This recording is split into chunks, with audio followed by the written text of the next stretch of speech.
Psalm 63. Your soul thirsts for God, He will satisfy you. There are moments in life when nothing on earth seems enough. You may have achieved things others admire, built relationships, acquired possessions, or experienced pleasures, yet deep within you there remains a quiet ache, a persistent longing that refuses to be silenced. Psalm 63 speaks directly to this inner hunger. It is not a psalm written from comfort or abundance, but from the wilderness. David writes as a man deprived of security, stability, and familiarity, yet his words are overflowing not with complaint, but with desire for God. This reveals a profound truth. The soul's deepest thirst is not caused by lack of comfort, success, or approval, but by distance from the presence of God. Psalm 63 teaches us that spiritual thirst is not a weakness, it is evidence of life. Only a living soul longs for God. Only a heart awakened by divine touch recognizes that no substitute can satisfy what God alone was meant to fill.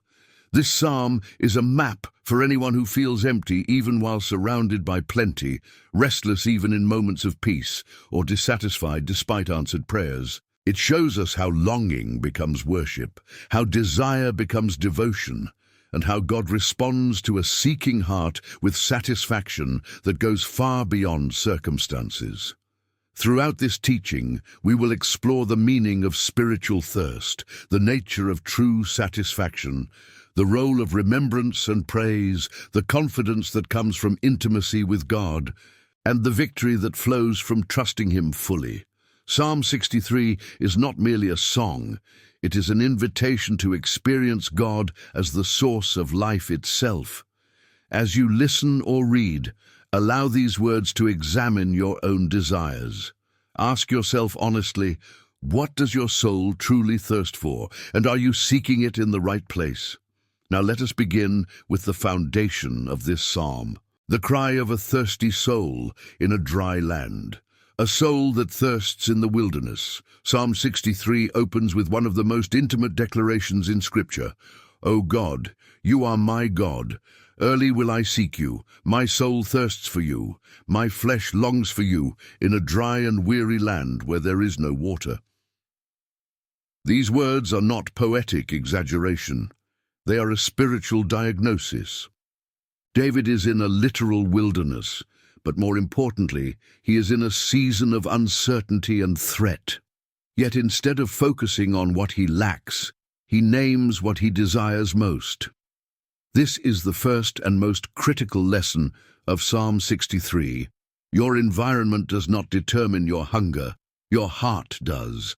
The wilderness strips away illusions. In dry places, distractions lose their power. Comfort fades. Noise quiets, and the soul becomes honest. Many people only recognize their thirst for God when familiar supports collapse. When routines fail, relationships disappoint, or achievements feel hollow, the soul begins to cry out for something eternal. David does not run from this thirst. He embraces it. He understands that thirst is not the enemy. Ignoring it is. Spiritual thirst is the soul's way of signaling separation from its source. Just as the body was designed for water, the soul was designed for God. When the soul tries to survive on substitutes, it becomes restless, anxious, and fragmented. This is why people can be surrounded by abundance and still feel empty. Psalm 63 confronts the illusion that satisfaction can be found outside of God's presence. David's declaration is deeply personal. You are my God. This is not inherited faith or borrowed belief. It is relational, intentional, and alive. Notice also the urgency in his words. Early will I seek you. This does not merely refer to time of day, it speaks of priority. Seeking God early means seeking Him before solutions, before strategies, before self-reliance. It means acknowledging that without God, even success feels barren. David's thirst is not casual curiosity, it is survival-level desire. He understands that without God's presence, even a palace would feel like a desert. The phrase, "my flesh longs for you," reveals another profound truth. True spiritual thirst involves the whole being. This is not detached spirituality, it is embodied longing. David recognizes that his physical exhaustion mirrors a deeper spiritual hunger. Many people try to separate these realities, treating spiritual dissatisfaction as something that can be fixed with physical pleasure or distraction. Psalm 63 exposes that error. When the soul is thirsty, the entire person feels it. Importantly, David does not wait for the wilderness to end before seeking God. He seeks God in the wilderness. This shifts our understanding of hardship. Dry seasons are not interruptions to spiritual life. They are invitations to deeper intimacy. God often allows wilderness moments, not to punish, but to purify desire. In the absence of excess, the heart learns what truly matters. Another critical insight from this opening is that thirst leads to seeking, and seeking leads to encounter. David does not merely acknowledge his thirst, he acts on it. He seeks God intentionally. This challenges a passive approach to faith. Spiritual satisfaction does not come automatically. It comes through pursuit. God is not distant, but he responds to those who seek him with their whole heart. In this thirst, there is also trust. David believes that God can be found even in dry places. This faith transforms the wilderness from a place of despair into a place of revelation. Many believers wait for conditions to improve before they pursue God deeply. Psalm 63 teaches the opposite. The dry land is where thirst becomes clear, and clarity leads to true seeking. The world encourages us to numb our thirst, to distract ourselves, to fill the emptiness with noise, pleasure, achievement, or constant motion. But David shows us a different path. He allows his thirst to lead him toward God, rather than away from him. This is the difference between spiritual growth and spiritual stagnation. If you are in a season where your soul feels dry, restless, or dissatisfied, Psalm 63 offers hope. Your thirst is not evidence of failure, it is evidence that you were made for more. God does not despise your longing, he responds to it. The thirst itself is an invitation to intimacy, and God never ignores a heart that seeks him sincerely. Before moving on to the next section, reflect honestly. What has your soul been thirsting for, and where have you been seeking satisfaction?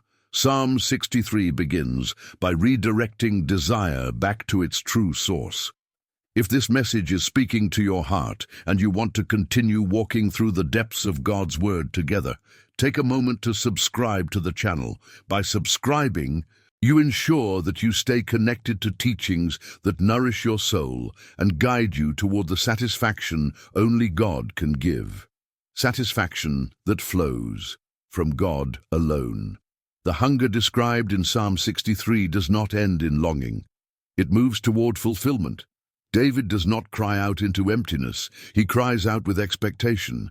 After declaring his thirst for God, he immediately shifts toward confidence. He believes that the God he seeks is also the God who satisfies. This is one of the most overlooked truths in spiritual life. Many people accept the idea of seeking God, but secretly doubt that he will truly satisfy them. They fear that devotion will require endless sacrifice without fulfillment. Psalm 63 dismantles that fear. It reveals that God is not only worthy of pursuit, but generous in response. David's confidence is rooted in experience. He says that he has seen God's power and glory in the sanctuary. This remembrance is crucial. Satisfaction does not come from imagination alone. It flows from encounters with God that leave a mark on the soul. David knows what it is like to feel God's presence, to be strengthened by his nearness, and to be overwhelmed by his glory. These experiences anchor his faith in the present wilderness. Even though his circumstances are harsh, his memory reminds him that God does not abandon those who seek him. True satisfaction is not the absence of problems. It is the presence of God within them. Many people delay joy until conditions improve. They tell themselves they will be at peace once the conflict ends, fulfilled once the goal is reached, or content once stability returns. Psalm 63 teaches a deeper truth. Satisfaction is not tied to circumstances, but to relationship. David's environment remains dry, yet his soul begins to overflow. This kind of satisfaction defies logic because it comes from a source beyond the natural realm. One of the most powerful declarations in Psalm 63 is David's statement that God's loving kindness is better than life. This is not metaphorical exaggeration. It is a radical redefinition of value. Life represents everything people instinctively cling to: survival, comfort, security, opportunity, and pleasure. Yet David places God's love above all of it. This reveals a heart that has tasted something greater than temporary fulfillment. He understands that life without God's presence may continue biologically, but it lacks depth, meaning, and peace. This kind of satisfaction reshapes desire itself. When God becomes the soul's primary source, other cravings lose their control. This does not mean that earthly blessings disappear, but they no longer dominate the heart. David does not deny the reality of his needs, fears, or physical exhaustion. Instead, he places them beneath a greater reality. God's love sustains him more deeply than anything else could. This is why he can praise God, even in deprivation. His joy is not borrowed from circumstances. It flows from connection. Another essential aspect of divine satisfaction is that it engages both soul and body. David speaks of being satisfied as with rich food. This imagery is intentional. God does not offer shallow or abstract fulfillment. He satisfies deeply, thoroughly, and abundantly. Just as a nourishing meal restores physical strength, God's presence restores inner vitality. Many people live spiritually malnourished, consuming surface-level inspiration while starving for true intimacy with God. Psalm 63 calls us to a deeper table. This satisfaction also produces praise naturally. David says his mouth will praise God with joyful lips. Praise here is not forced discipline, it is spontaneous response. When the soul is satisfied, gratitude flows freely. Worship becomes expression rather than obligation. This reveals an important spiritual principle. When worship feels empty or mechanical, it is often because satisfaction is being sought elsewhere. When God truly becomes the source, praise becomes inevitable. David's satisfaction is also sustained through meditation. He remembers God on his bed and meditates on him in the night watches. This shows that satisfaction is not a one-time experience, but a cultivated relationship. Night represents vulnerability, silence, and exposure. In these moments, distractions fade and thoughts surface.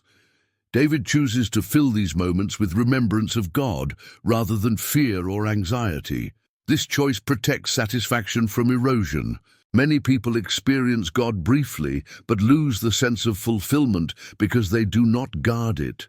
Psalm 63 teaches us that satisfaction deepens when the mind returns to God repeatedly. Meditation anchors the soul in truth, preventing temporary emotions from dictating reality. David's joy does not fluctuate with mood. It is reinforced by intentional remembrance. Another dimension of satisfaction revealed in this psalm is trust. David declares that his soul clings to God and that God's right hand upholds him. Satisfaction here is not passive comfort. It is active dependence. Clinging implies closeness, surrender, and reliance. David understands that satisfaction does not come from control, but from trust.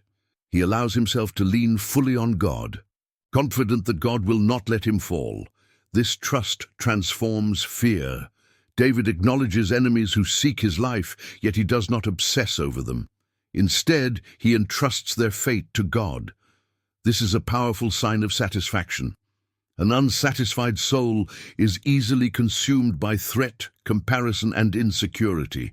A satisfied soul rests, knowing that God is sufficient defense. David's confidence is not rooted in denial of danger, but in assurance of God's faithfulness. Divine satisfaction also reshapes identity.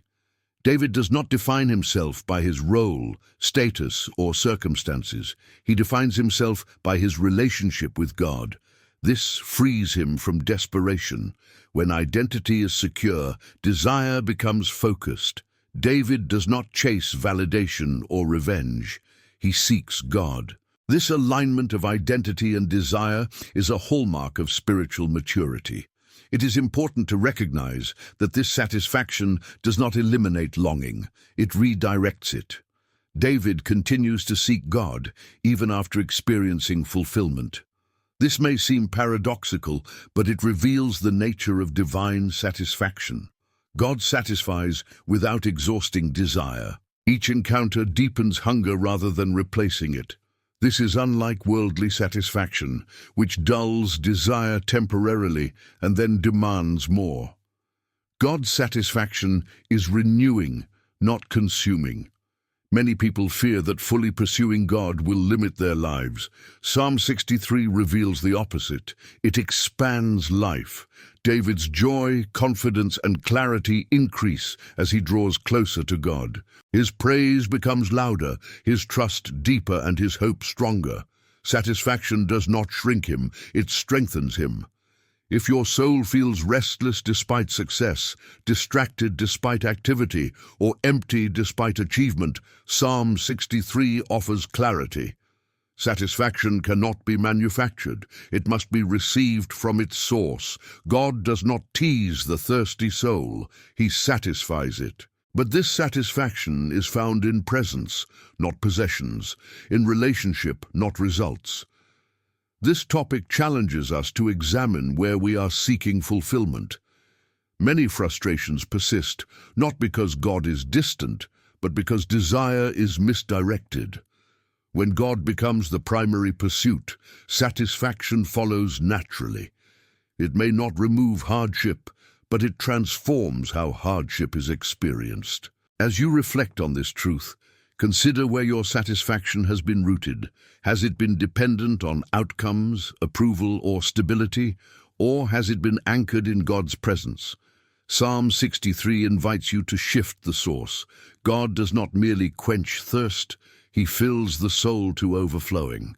If this teaching is strengthening your faith and helping you grow deeper in your walk with God, take a moment to subscribe to the channel. By subscribing, you stay connected to messages that lead your soul back to its true source of satisfaction and life. Remembering God in the night and the power of continuous communion. As Psalm 63 continues, David reveals another profound dimension of a satisfied soul: remembrance. He says that he remembers God on his bed and meditates on him in the watches of the night.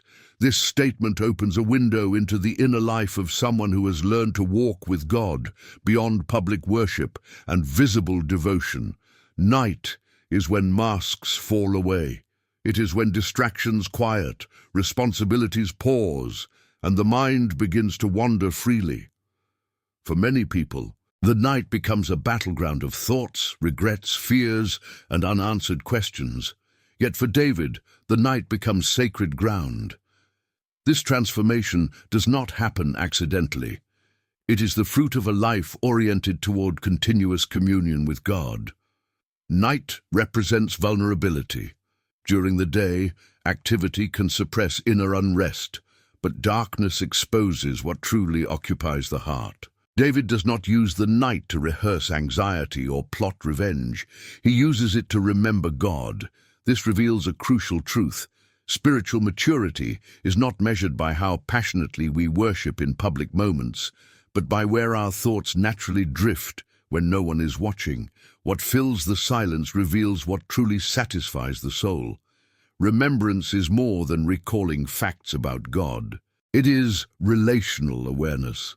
David is not merely thinking about God, he is turning his attention toward him with affection and trust. This kind of remembrance strengthens intimacy. Just as relationships deepen through shared moments and thoughtful reflection, communion with God grows when the heart returns to Him consistently. David's satisfaction is sustained because his connection is continuous. The phrase, meditate on you in the night watches, carries significant weight. Meditation here is not empty repetition or mental escape. It is focused reflection on God's character, faithfulness, and presence. The night watches refer to extended periods of wakefulness, often associated with guarding or waiting. Spiritually, this suggests alertness. David's soul remains attentive to God even when the world sleeps. This attentiveness protects him from drifting into spiritual numbness. Many people seek God intensely during crises, but neglect him once relief comes. David's example is different.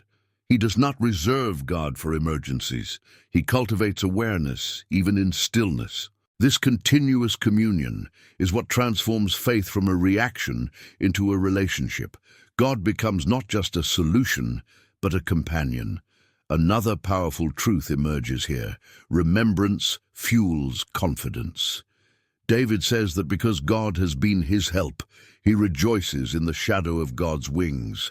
This imagery is deeply intimate. The shadow of wings implies closeness, protection, and trust. David is not standing at a distance hoping for intervention. He is resting near God, confident that divine presence surrounds him. This confidence is not rooted in denial of danger, but in awareness of God's nearness. The night is often when fear tries to speak loudest. Thoughts amplify, worries replay, but remembrance shifts focus. When the mind turns toward God's faithfulness, fear loses authority.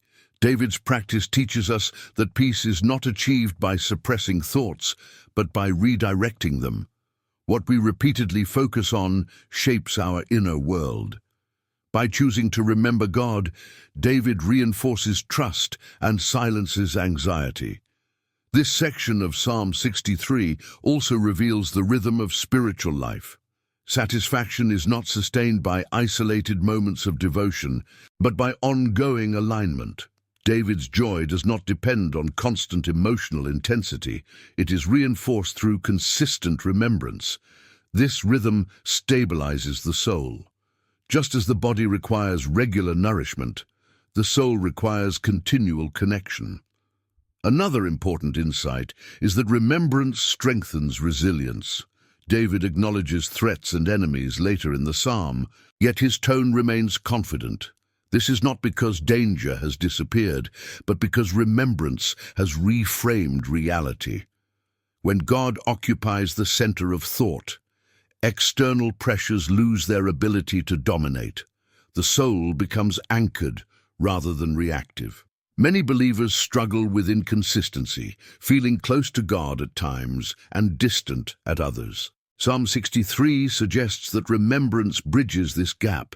When the heart returns to God repeatedly, intimacy becomes stable rather than sporadic. This does not require perfection, but intention. David does not claim flawless focus. He demonstrates persistent direction. The act of remembering God also reinforces identity. In the night, when roles fade and achievements become irrelevant, identity can feel fragile. David grounds his identity in relationship.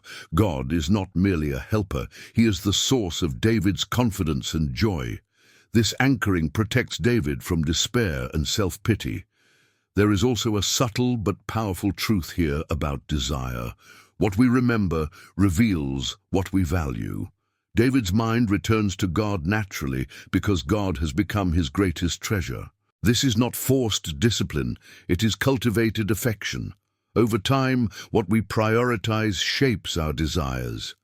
David's example invites us to examine what fills our thoughts when life slows down. Remembrance also deepens gratitude. As David recalls God's help, joy rises. Gratitude is not dependent on abundance, it is rooted in awareness. When the soul remembers past faithfulness, present uncertainty becomes less threatening. This gratitude strengthens hope. David does not know how his situation will resolve, but he trusts the one who has sustained him before. Another vital aspect of this communion is surrender. David says his soul clings to God, and God's right hand upholds him. Clinging suggests dependence without desperation. It is the posture of trust. David does not cling out of fear of abandonment, but out of confidence in God's strength. God's response is equally important. He upholds David. This mutual closeness reveals a relationship built on grace rather than performance.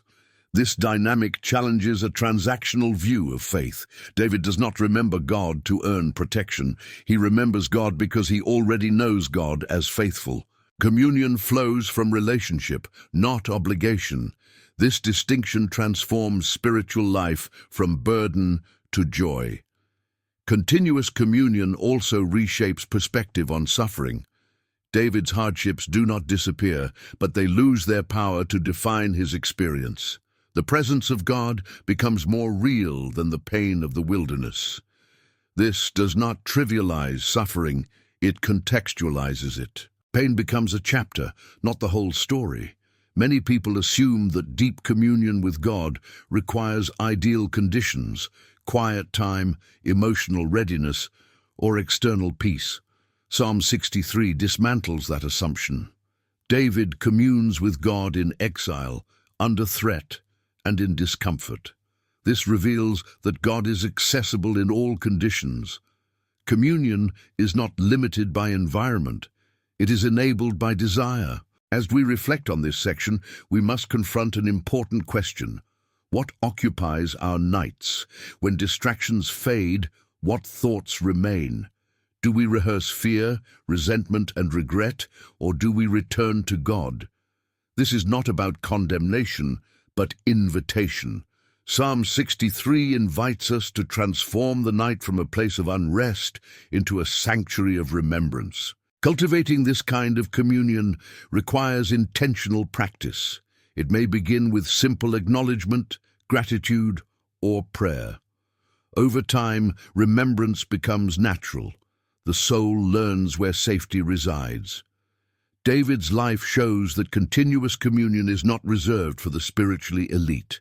It is available to all who desire God sincerely. This topic also reveals the connection between remembrance and joy. David rejoices because he remembers. Joy here is not superficial happiness, it is deep assurance. The shadow of God's wings becomes a place of refuge, not escape. David does not hide from reality. He rests within it, supported by divine presence. Ultimately, Psalm 63 teaches us that satisfaction is sustained through awareness. God satisfies the soul, but remembrance keeps the soul connected to that satisfaction. Without remembrance, even genuine encounters can fade. With it, intimacy deepens and faith stabilizes. If you find yourself restless at night, overwhelmed by thoughts, or longing for peace, Psalm 63 offers a path forward. Turn your attention toward God. Remember His faithfulness. Meditate on His presence. Let the night become a place of communion rather than conflict. If this teaching is nourishing your soul and helping you grow in intimacy with God, take a moment to subscribe to the channel. By subscribing, you remain connected to messages that guide you into deeper communion, sustained faith, and the lasting satisfaction that only God can provide. Confidence, protection, and victory that flow from intimacy with God. As Psalm 63 moves forward, David's words begin to carry a strong tone of confidence. This confidence does not emerge from improved circumstances, strategic advantage, or visible security. It flows directly from intimacy with God. David has not escaped the wilderness. His enemies have not vanished. Yet something profound has shifted within him. His soul, once thirsty, is now anchored. His heart, once longing, is now steady. This inner transformation reveals one of the most powerful truths of the psalm. Intimacy with God produces unshakable confidence, even when external conditions remain unstable. David declares that his soul clings to God and that God's right hand upholds him. This image is deeply relational and revealing. To cling is to attach oneself fully, without reserve. It is not casual belief or distant trust. It is deliberate dependence. David does not cling to his strength, reputation, or past victories. He clings to God, and in response, God upholds him. This mutual closeness shows that spiritual confidence is not self-generated. It is sustained by divine support. Many people attempt to build confidence by controlling outcomes. They try to anticipate threats, prepare defenses, and secure guarantees. Psalm 63 offers a radically different model. David's confidence is rooted not in control, but in surrender. By clinging to God, he releases the burden of self-preservation. God's right hand becomes his defense. This frees David from constant fear and mental exhaustion. When protection is entrusted to God, the soul finds rest. This confidence also reshapes how David views his enemies. He acknowledges their presence and intent, but he does not obsess over them. Instead of reacting with panic or vengeance, he entrusts their fate to God. This is not indifference, it is trust. David understands that intimacy with God reorders priorities. When God becomes the center, threats move to the periphery. An unsatisfied soul magnifies danger. A soul rooted in God minimizes it. This does not mean denying reality, but interpreting it through faith rather than fear. David's confidence allows him to remain emotionally stable even while facing opposition. He does not allow hostility to dictate his inner state. This is a mark of spiritual maturity. Another crucial aspect of this confidence is that it is quiet. David does not boast or declare dominance. His assurance is calm and grounded. This contrasts sharply with worldly confidence, which often relies on visibility, validation, and comparison. Divine confidence does not need to announce itself. It rests securely in God's presence. Psalm 63 also reveals that intimacy with God clarifies destiny. David is certain that those who seek to destroy him will not prevail. This certainty is not rooted in personal superiority, but in alignment with God's purpose. When a life is aligned with God, opposition loses its ultimate power. David trusts that God's justice will prevail without his interference. This trust prevents bitterness from taking root. Many people struggle with resentment because they feel responsible for defending themselves. Psalm 63 teaches that when God becomes our defender, resentment loses its fuel. David does not carry the emotional weight of revenge. He releases it to God. This release preserves his inner peace. Confidence rooted in intimacy also strengthens perseverance. David does not give up or withdraw. He remains steadfast. This perseverance is not forced endurance. It is sustained by trust. When the soul knows it is upheld by God, it can endure uncertainty without collapsing. Fear may knock, but it does not take residence. Another powerful insight from this section is the relationship between confidence and identity. David does not define himself by opposition. He does not allow enemies to shape his self-perception. His identity is anchored in his relationship with God. This protects him from insecurity. When identity is secure, criticism loses its power. Intimacy with God also produces clarity of perspective. David understands that those who oppose God's purposes ultimately oppose themselves. He does not rejoice in their downfall, but he is not threatened by their schemes. His confidence allows him to see beyond the moment. He trusts in a larger narrative governed by God's sovereignty. This perspective frees David from desperation. Desperation often leads people to compromise values or react impulsively. David remains composed. His intimacy with God stabilizes his emotions. This stability is one of the greatest fruits of spiritual depth. Another dimension of confidence revealed in Psalm 63 is joy. David does not merely survive, he rejoices. This joy is not shallow optimism. It is deep assurance rooted in God's faithfulness. Joy becomes an expression of trust. Even in uncertainty, David celebrates the security he has in God. This joy also strengthens faith. Confidence and joy reinforce each other. When the soul rejoices in God, trust deepens. When trust deepens, joy increases. This cycle sustains spiritual vitality. David's praise is not performative, it is protective. It shields his heart from despair. Psalm 63 also challenges a common misconception, that intimacy with God removes struggle. David's experience proves otherwise. Intimacy does not eliminate conflict, it transforms how conflict is experienced. David still faces danger, but he does not face it alone. God's presence changes everything. This truth is especially important for those who feel discouraged because hardship persists despite faithfulness.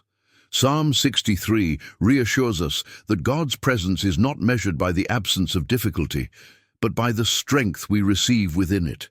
Confidence rooted in intimacy does not depend on outcomes, it depends on relationship. Another key insight is that confidence grows over time. David's confidence is the result of sustained intimacy, remembrance, and trust. It is not instant, it is cultivated. This encourages patience in spiritual growth. Confidence deepens as the soul repeatedly experiences God's faithfulness. This confidence also influences speech. David speaks with assurance because his heart is secure. Words follow belief. When the soul trusts God, speech becomes steady rather than reactive. This steadiness reflects inner alignment. Psalm 63 ultimately teaches that victory begins internally. Before any external resolution, David experiences inner victory. Fear loses its grip. Anxiety fades. Trust rises. This internal victory is more significant than external triumph because it cannot be taken away by circumstances. Many people chase external victories while neglecting inner alignment. Psalm 63 reverses this order. When intimacy with God establishes inner victory, external outcomes become secondary. Peace becomes independent of results. As you reflect on this section, consider where your confidence comes from. Is it rooted in control, approval, or predictability? Or is it rooted in intimacy with God? Psalm 63 invites you to shift the foundation. When God becomes your anchor, confidence becomes unshakable. This topic also invites reflection on how you respond to opposition. Do threats consume your thoughts, or are they entrusted to God? Do challenges weaken your joy or deepen your trust? David's example shows that intimacy transforms response. If you find yourself longing for stability, assurance, and peace in uncertain times, Psalm 63 offers a clear path. Draw closer to God. Cling to Him. Trust His hand to uphold you. Confidence will follow, not because life becomes easier, but because God becomes nearer. If this message is strengthening your faith and helping you grow in confidence rooted in God's presence, take a moment to subscribe to the channel. By subscribing, you remain connected to teachings that anchor your soul in truth, deepen your intimacy with God, and lead you into the unshakable confidence He desires for you. A life fully satisfied in God and the eternal security of the seeking soul.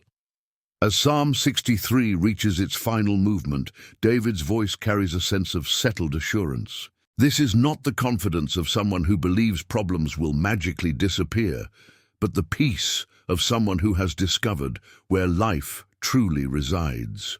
The thirst that began the psalm has now been answered by deep satisfaction, and this satisfaction reshapes David's understanding of life, security, and destiny. Psalm 63 does not end with escape from hardship, it ends with anchoring in God. This is one of the most powerful conclusions in Scripture, because it reveals that the ultimate reward of seeking God is not a changed environment, but a transformed inner life that no external force can undo. David's journey in this psalm reflects the journey of every sincere seeker. It begins with longing, moves through pursuit, deepens into remembrance and trust, and culminates in security. By the end of the psalm, David is no longer merely surviving the wilderness. He is resting within it. His soul is no longer defined by thirst, but by fullness. This fullness is not passive comfort. It is active alignment with God's will and presence. One of the final declarations David makes is that the king will rejoice in God and that all who swear by God will glory. This statement reveals that satisfaction in God does not isolate the believer. It strengthens identity and purpose. David understands that his role, his future, and his authority are secure because they are rooted in God. His joy is not self-centered, it is God-centered. This distinction matters deeply. When satisfaction is rooted in God, it naturally overflows into purpose rather than pride. David's joy is also communal in nature. He recognizes that those who align themselves with God will share in this confidence and peace. Satisfaction in God is not meant to be hoarded. It becomes a testimony. A soul at rest in God speaks louder than any argument. Peace becomes evidence. Stability becomes witness. David's life itself becomes proof that God is faithful to those who seek him sincerely. Another critical truth revealed here is that satisfaction in God produces discernment. David speaks clearly about the fate of deception and opposition. He does not do so with arrogance but with clarity. When the soul is anchored in God, confusion fades. Lies lose their power. The believer is no longer easily shaken by threats, manipulation, or fear. This clarity is a gift of intimacy. God does not only satisfy emotionally, he illuminates spiritually.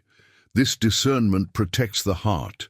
David is not naive about danger, but he is not controlled by it either. He understands that those who pursue destruction ultimately destroy themselves. This awareness frees him from the burden of retaliation. He does not need to prove anything. God's justice is sufficient. This trust preserves David's peace and prevents bitterness from taking root. Satisfaction in God also reshapes how time is experienced. David no longer rushes toward resolution. He is not consumed by impatience. The urgency that once drove fear has been replaced by trust. When the soul is satisfied, waiting becomes possible. Waiting no longer feels like abandonment. It feels like partnership with God's timing. Many people struggle deeply with waiting because their satisfaction is tied to outcomes.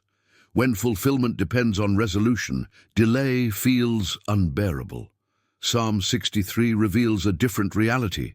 When fulfillment is rooted in God's presence, waiting becomes a season of deepening rather than depletion. David does not need immediate answers to remain at peace. He has found his rest in God. This satisfaction also stabilizes emotions. David is no longer oscillating between hope and despair. His inner world has settled. This stability does not mean emotional numbness. It means emotional resilience. David still feels, but his feelings no longer control him. God's presence becomes the governing center of his inner life. Another powerful insight from this final movement is the permanence of divine satisfaction. Earthly pleasures fade quickly. Achievements lose their thrill. Even relationships, as meaningful as they are, cannot carry the full weight of the soul's longing. David understands that satisfaction in God is different. It does not expire. It deepens with time. The more the soul aligns with God, the more secure it becomes. This permanence gives rise to courage. David does not fear the future because his foundation is eternal. His confidence is not built on circumstances that can change, but on a God who does not. This eternal perspective liberates him from anxiety about tomorrow. He does not need to predict outcomes. He trusts the one who governs them. Psalm 63 ultimately reveals that a life satisfied in God is a life freed from desperation. Desperation drives people to compromise values, chase validation, and cling to control. Satisfaction releases the grip of desperation. David no longer needs to grasp. He rests. This rest is not inactivity, it is trust in motion. This trust also transforms worship. David's praise is no longer fueled by need alone, but by gratitude. He worships not because he is empty, but because he is full. This kind of worship is powerful. It is not transactional, it is relational. It honors God not merely as a provider, but as the source of life itself. Another essential truth revealed here is that satisfaction in God redefines success. Success is no longer measured by survival, status, or victory over enemies. It is measured by faithfulness, alignment, and intimacy. David does not evaluate his life by what he has avoided or defeated, but by who he has remained close to. God becomes the measure. This redefinition is liberating. It frees the soul from constant comparison and competition. David does not need to prove his worth. His identity is secure in God. This security allows him to rejoice sincerely, without envy or fear of loss. Psalm 63 also teaches us that satisfaction in God prepares the soul for whatever comes next. Whether deliverance arrives quickly or the wilderness continues, David is ready. His peace is not conditional. This readiness is one of the greatest gifts of spiritual maturity. When the soul is satisfied, it is flexible without breaking, strong without hardness, and hopeful without illusion. As this psalm concludes, we are left with a powerful invitation. God does not merely want to quench your thirst temporarily. He wants to become your place of rest. He wants to satisfy you so deeply that circumstances lose their authority over your inner world. This satisfaction is available, but it requires sincerity. David's journey shows us that God responds to honest longing, intentional pursuit, and sustained communion. If you feel weary, restless, or unfulfilled, Psalm 63 does not shame you. It invites you. Your thirst is not a flaw, it is a signal. Your longing is not weakness, it is direction. God does not reject the thirsty soul. He satisfies it. The psalm ends not with resolution of conflict, but with resolution of the heart. David's soul has found its home. This is the true promise of Psalm 63. Not that life will always be easy, but that the soul can always be secure. If this teaching has guided you into deeper understanding, strengthened your faith, and reminded you where true satisfaction is found, take a moment to subscribe to the channel.